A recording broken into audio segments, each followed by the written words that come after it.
అందరికీ నమస్కారం. నా పేరు doctor B Srinivas, medical superintendent area hospital Seethampeta. STEMI గుండెకు భరోసా అనే ప్రోగ్రామ్ ని మన రాష్ట్ర ప్రభుత్వం వారు నిర్వహించున్నారు. సో దీని ద్వారా విలువైనటువంటి ఇంజెక్షన్ ని మనకి క్రిటికల్ టైంలో మన హార్ట్ అటాక్ పేషెంట్స్ ఇచ్చినట్టయితే చాలా వరకు మరణాలని, మన హార్ట్ అటాక్ లో వచ్చినటువంటి మరణాలని నివారించవచ్చు. సో దీని గురించి, ఈ ప్రోగ్రామ్ గురించి కొన్ని సందేహాలు ఉన్నాయి. ఈ సందేహాలు నేను ఈ వీడియో ద్వారా మీకు తెలియపరుస్తున్నాను. సో మొదటగా ఏంటంటే, స్టెమీ అనగా ఏమి, స్టెమీ ప్రోగ్రామ్ అంటే ఏంటి? సో స్టెమీ, ఇందులో ఎస్టీ అనేది ఈసీజీ రిలేటెడ్ టర్మ్ అండి. ఈసీజీలో ఒక లైన్ నేమ్, అది ఎలివేషన్. ఆ లైన్ అనేది ఎలివేట్ అయితే మనం ఈసీజీ పరంగా హార్ట్ అటాక్ అని చెప్పగలుగుతాం. M for myocardial, I for infarction. Myocardial అంటే గుండెకి సంబంధించిన మజిల్ నేమ్, ఇన్ఫాక్షన్ అంటే డ్యామేజ్ అయినటువంటి మజిల్ గుండెలో. సో ఈ విధంగా ఈ అంతా కలిపేసి స్టెమీగా గవర్నమెంట్ వారు ఒక ప్రోగ్రామ్ ని కండక్ట్ చేస్తున్నారు. ఈ స్టెమీ ప్రోగ్రామ్ ద్వారా మనకి ఒక విలువైన ఇంజెక్షన్, టెనిక్టప్లేజ్ అనేటువంటి ఇంజెక్షన్ ని మన ప్రభుత్వ ఆసుపత్రిలో, district hospital, area hospital and community health centre, medical colleges లో ఉచితంగా ఇస్తున్నారు. సో ఈ టెనిక్టప్లేజ్ ఇంజెక్షన్ అంటే ఏంటి, సో ఇది ఎవరికి ఇస్తాము, ఎప్పుడు ఇవ్వాలి అనే విషయం గురించి నేను తెలియపరుస్తున్నాను ఇప్పుడు. సో మనకు తెలుసు, ఈ హార్ట్ అటాక్ అనేది మెయిన్ గా మనకి ఈ గుండెలో ఉన్నటువంటి ప్రధాన 3 రక్తనాళాల్లో వచ్చినటువంటి పూడికల వల్ల ఈ హార్ట్ అటాక్ సంభవిస్తుంది. ఈ పూడికలు అనేవి మనకి కొలెస్ట్రాల్, బ్యాడ్ కొలెస్ట్రాల్ ఇలాగా ఒక గడ్డలాగా, ముద్దల్లాగా తయారైపోయి రక్తనాళాలకి అడ్డుపడి దాని కింద ఉన్నటువంటి ఏరియాకి బ్లడ్ సప్లై సరిగ్గా రాకపోవడం వల్ల వచ్చినటువంటి సమస్యని మనం హార్ట్ అటాక్ గా పేర్కొంటాం.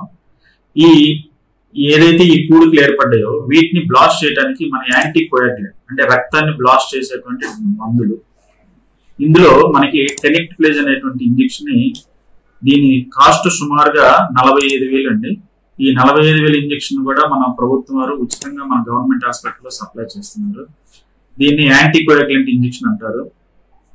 ఈ ఇంజెక్షన్ ఏంటంటే, మొదటి 1 అవర్ లో, హార్ట్ అటాక్ మనం నిర్ధారించిన 1 అవర్ లో మనం ఇచ్చినట్టయితే 90% ఆఫ్ డెత్స్ మనం ఆపొచ్చు.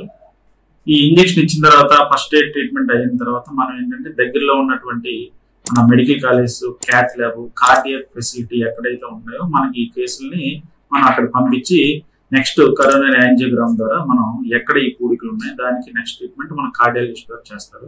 ఈ స్టెమీ ప్రోగ్రామ్ ఏంటంటే మన దగ్గరలో ఉన్నటువంటి ఈ 3 hospital, area hospital, community health centre and district hospitals లో మొదటగా గుండె నొప్పిగా వచ్చినటువంటి పేషెంట్ కి ఈసీజీ తీస్తారండి.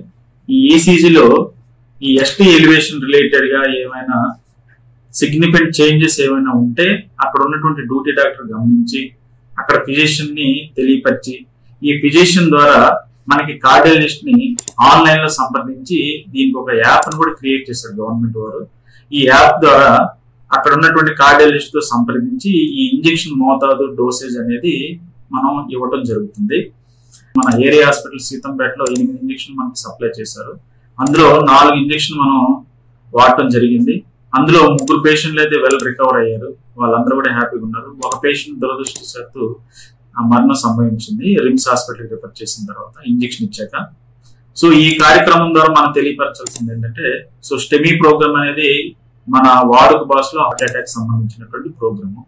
సో దీని ద్వారా మనం విలువైన ఇంజెక్షన్ ని మన గవర్నమెంట్ హాస్పిటల్లో ఇస్తారు.